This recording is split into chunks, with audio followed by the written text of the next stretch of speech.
Hey everyone, after more than 15 years in the business, I finally got a book published. If you want to do me the biggest favor in the whole world, please head over to mikeyop.com and buy a copy. That's MIKEYOPP.com, and the book is named Martyr, and it's about psychics and the history and future of the universe. I wrote it, and I think you'll love it.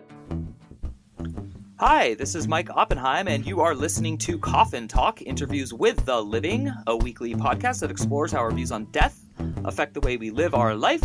This week we have Nicole Kerr on the phone. She is an award-winning health expert, public speaker, and author. When she was a 19-year-old cadet at the United States Air Force Academy, she had a terrifying near-death experience, and when the memory of the crash returned 20 years later, it spurred a 20-year transformation that helped her align her soul, spirit, mind, and body.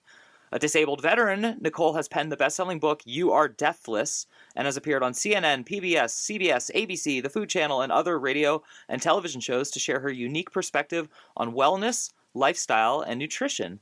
She even worked with the CDC. We'll get into all of that and more, but first let's welcome Nicole. Hi. Hi, I'm so delighted, excited, and grateful to be on your show, Mike. Thank you very much. Awesome. Well, the feeling is mutual, and we're in year 2 or almost 3 now, and we just love meeting new people and hearing their stories. Well, I'm glad I'm alive to tell mine. Awesome. And we will get into all of that. We have a standard question. How old are you? Where did you grow up? And what generation, if any, do you think you're a member of? Oh, Mike, I grew up in the South, and a woman was never supposed to reveal her age.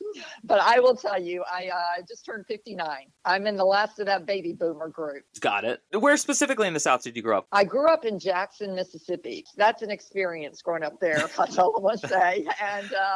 And now I live in New Bern, North Carolina, but I just moved here after almost 20 years in Hawaii. Oh, wow. So it was really like having to reset my mind to the mainland mentality versus island life. Yeah. Which island were you on? Oahu. Oh, cool. Great. And yeah, Mississippi, my first time there was just unreal. It was very different from any other state I remembered, and that's the deep South. I mean, that we're deep in front of South is exactly how I describe it. Yeah, it's part of the Bible Belt, so you grow up with a very strict foundation in religion, especially Southern Baptist. It's very much the stroke belt, so they still haven't cleaned that up. I'm in the medical field, and it still has not gotten any better.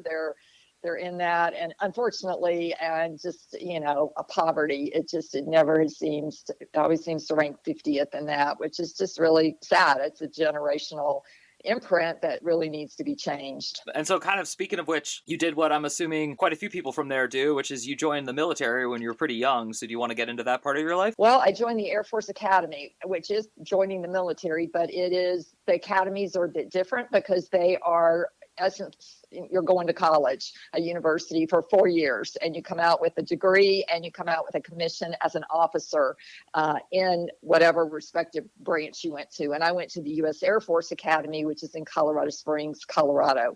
And I was one of the first women admitted into the academy. They only started admitting women. The first class graduated in 80. So I was in that transition period when a lot of men still did not believe women should be there, and there's still a lot of men that believe that.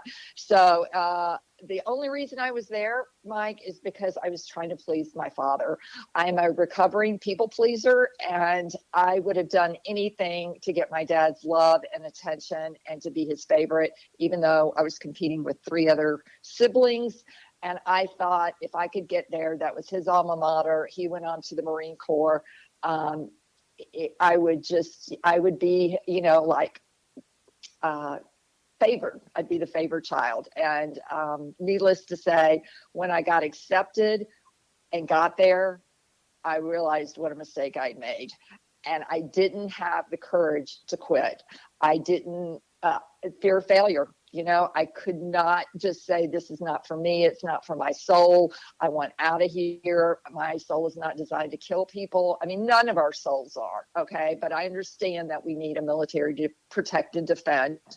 But for me, I mean, I did nothing in high school or junior high or growing up that would even lead me to say, why would this person go this extreme? I took ballet, I was piano, you know, I was like a rocket kind of drill team girl, you know, I was a model, I was on the team board. I did the exact opposite kind of stuff, you know, and I get there and everybody's a varsity athlete and they're all the top in their class. And I'm just like, I'm having to go through an obstacle course that I'm sitting here going, oh my stars. So I really just looking back, you know, I was so scared to disappoint my father and to quit, and the shame and the humiliation and the feeling of not good enough. You know, it's just like disappointing, embarrassing to quit. So I couldn't do it. And then my second year, I didn't want to be there either. But now I'm getting in thicker because the academics are getting much harder, and my brain is not wired for electrical engineering. I don't know if yours is, Mike, but mine certainly is not. No, I'm a writer, and I interview people on podcasts. But I am curious, kind of jumping back a couple topics. When you talked about, I know we need a military, but I just don't want to do it. I wrestle with that same logic all the time, which is like my way of life is protected by people who are willing to do things that I say I'm not willing to do. Can you get into that a little bit? I struggled with that too, you know, and I'm my heart, every time I hear the national anthem, you know, I just get goosebumps.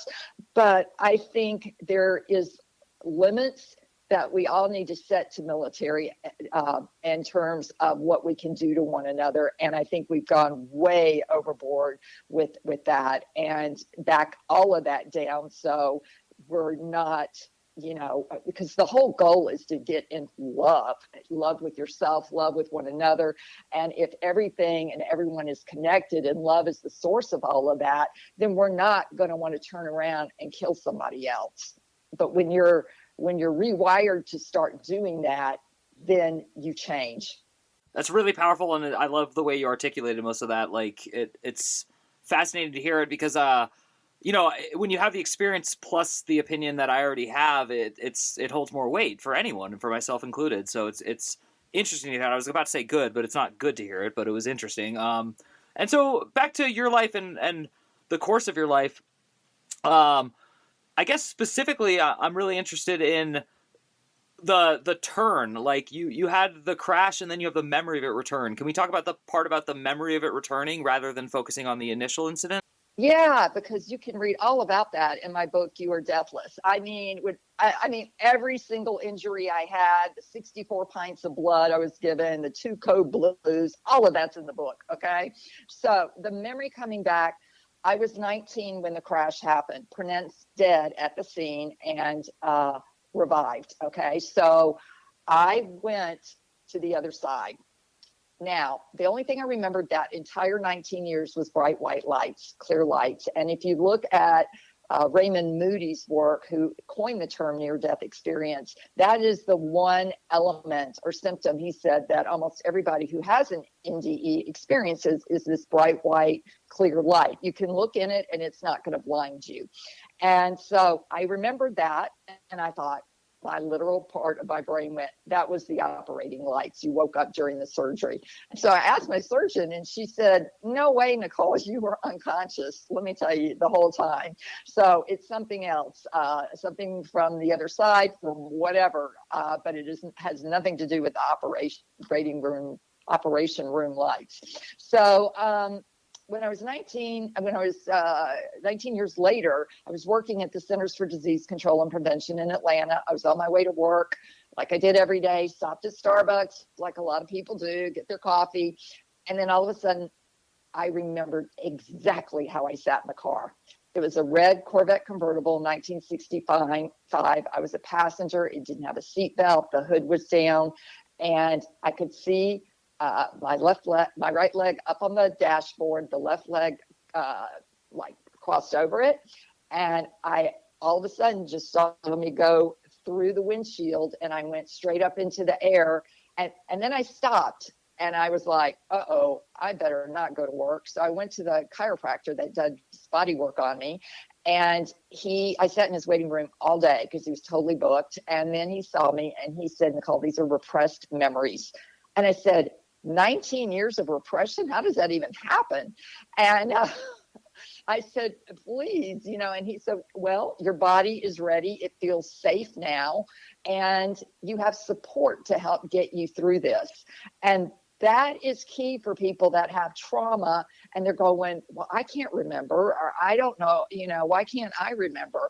And the deal is your body keeps a score. And that is a best-selling book by Dr. Bessel van der Kolk on trauma.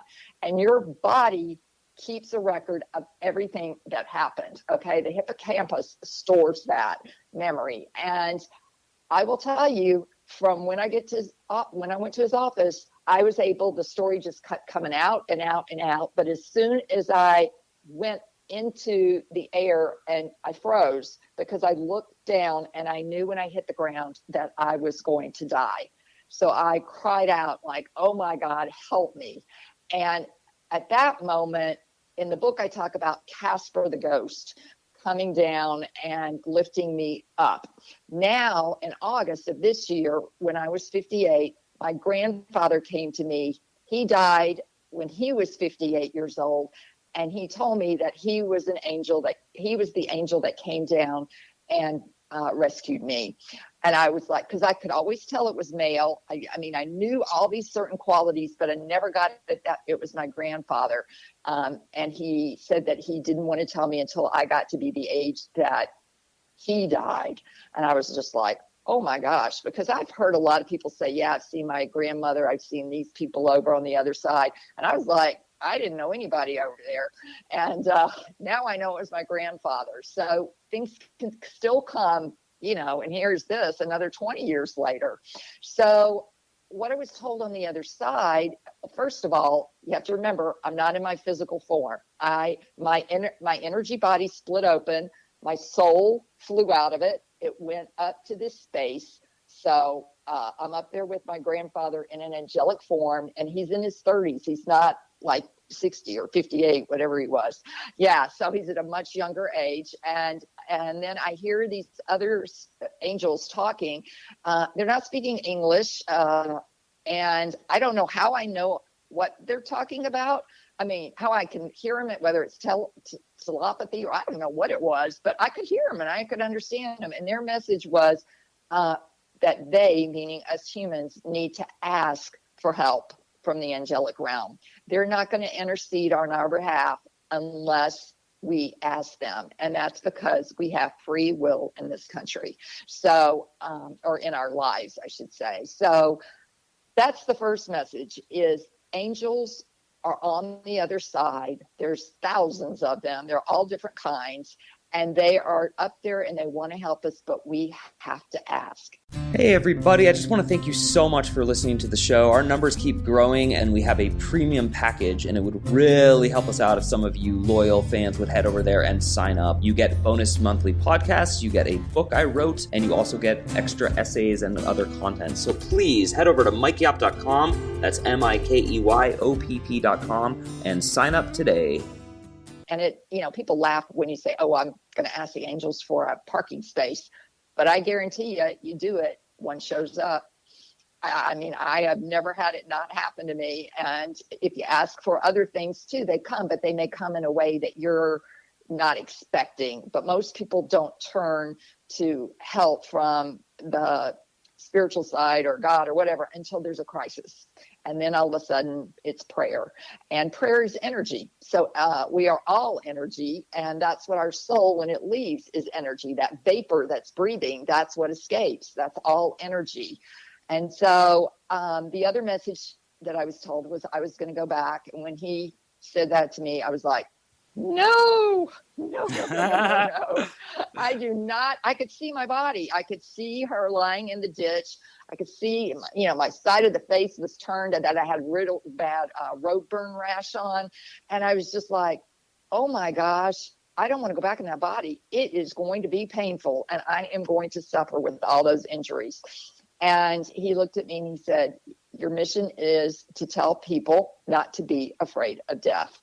And I was like, so my mission was, directly given to me by spirit when my memory returned, 19 years later. And so it's real simple. Don't be afraid of death. But while it seems simple, it has taken me almost 4 decades to understand what that looks like for me. And now I understand that purpose. And now I've moved into the spiritual dimension, which is where healing is, because it comes from inside. And if you think about it, you're a writer, and almost every book written, death itself is cloaked in a veil of doom and gloom. I mean, growing up in Mississippi, it was soul music, soul food, and your soul was going to hell if you didn't follow the rules. It was we learned God was very dualistic. God loved us, protected us, but if we were bad and didn't follow the rules, judgment, criticism, and the wrath of God would come on us, and we would go to hell and be separated from God and our family for all of eternity. And as a 6-year-old, when you go to Sunday school and you learn these things, it's literal. It's literal for them, for a kid, So you're thinking, God, am I going to eat barbecue every night, And I thought, how do you take a shower if you're on fire all the time? It's things like that it scares the wee out of you. So you're growing up in fear of this God who is going to pounce on you, if you do something bad. So, my own experience, along with hundreds of thousands of others, is 100% different. Death is absolute beauty, light, and loving kindness on the other side. And yes, I experienced all these beautiful, brilliant colors and a lot of things other people describe. But I didn't focus my book mostly on that. I focused it on the 10 common lessons from near-death experience and my story, because I think people need to understand that healing is not linear, and to transform yourself, which is what I've had to do. I've had to transform my concept of God, which I used to believe in a vending machine concept where you would put in the right behavior, right, or the right change, and you push the Coke button. But it doesn't work like that, does it? You don't always get Coke, and you don't always get an answer, and you get no evidence that God or Jesus is listening to you. And so there's a lot of things that it works against you in terms of your own development, I guess I should say. But the lessons I learned really do line up with the scientific report from the International Association for Near-Death Studies of what most people have experienced that have crossed over. And the first one is we do not die.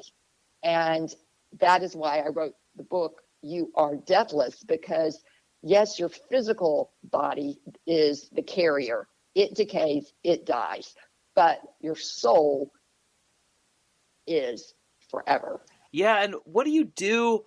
I ask this, we interview a lot of people with a similar, healthy mindset that you've approached and gotten to, and you're pontificating about.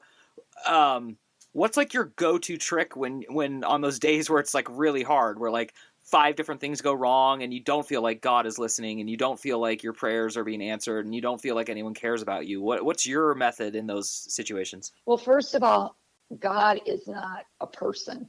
God is an energy. It is an energy. So you are never alone, and you always have the spiritual realm. And when you start developing, all of us have a guardian angel, at least one, and we all have a spirit guide. So they're not in human form, but they are there for us whenever we need them. So if you already have not been, start a relationship with your angel, and start trying to figure out, what does your soul want to tell you? So when you journal, what is it that my soul wants to tell me today? Because all of our souls are perfect, okay? They are true perfection.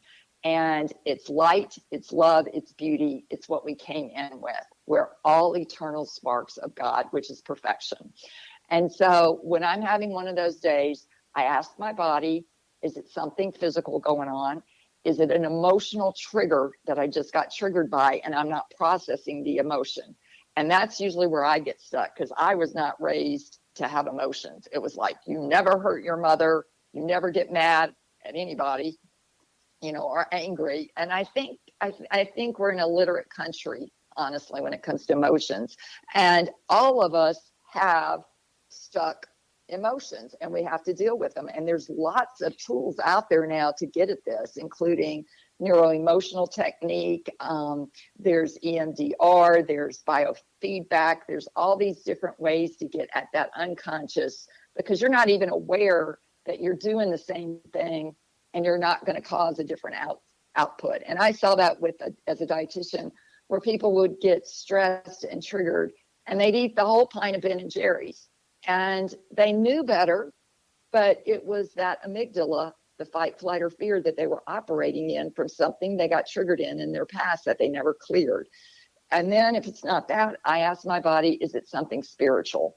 And I go to my angels when I meditate. I will ask my spirit guides, and they will usually tell me, this is coming up, or you're in fear, or, you're worried about your book review, or whatever it is, and you don't need to. We've already got it figured out. So let go, let us handle it, and things like that to get reassurance. And I have a very supportive husband who understands all of this. So I think to have support is really imperative when you get in these kind of situations, that you have someone that can understand this belief system, and that you're trying to explore new beliefs instead of the rote prayers that you had learned.